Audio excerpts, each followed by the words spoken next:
Muy buenas. Tras la reunión de la OTAN y la Unión Europea tenemos ya esa comparecencia, esa rueda de prensa ante los medios de comunicación. Está hablando Jens Stoltenberg, el secretario general de la OTAN, con quien conectamos en estos momentos. Vamos a escucharle detenidamente. We have just signed the third NATO-EU joint declaration to further advance the strategic partnership between NATO and the European Union. This is more important than ever. Almost a year ago, hours after Russia's invasion of Ukraine on the 24th of February, the three of us met together here at the NATO headquarters. President Putin wanted to take Ukraine in a few days and to divide us. On both counts, he has clearly failed.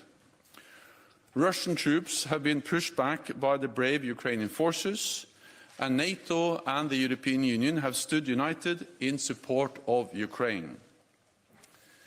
The regime in Moscow wants a different Europe. It wants to control its neighbors, and it sees democracy and freedom as a threat. This will have long-lasting consequences for our security. So we must continue to strengthen the vital transatlantic bond in NATO. We must continue to strengthen the partnership between NATO and the European Union, and we must further strengthen our support to Ukraine.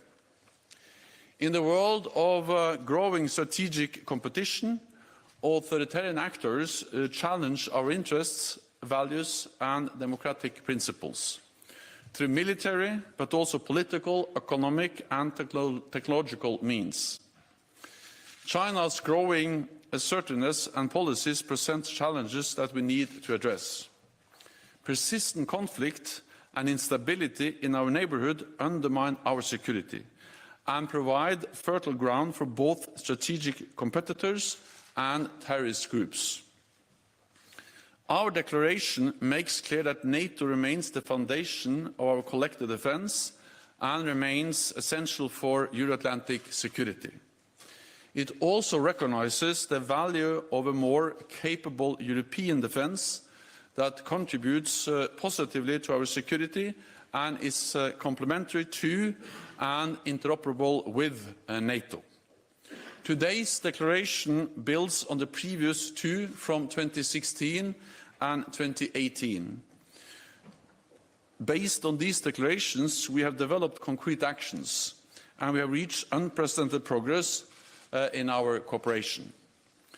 We are determined to take the partnership between NATO and the European Union to the next level, to address in particular the growing geostrategic competition, resilience issues and the protection of critical infrastructures, as well as emerging and disruptive technologies, space, the security implications of climate change, foreign interference and information manipulation. Our partnership will become even more important once Finland and Sweden become full NATO members. With their accession, NATO will be protecting 96% of the citizens in the European Union and a higher share of its territory than ever before.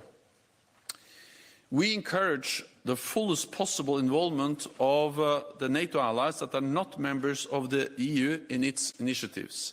And we encourage the fullest possible involvement of EU members that are not part of the alliance in its initiatives. Så det Úrsula, det Michel, det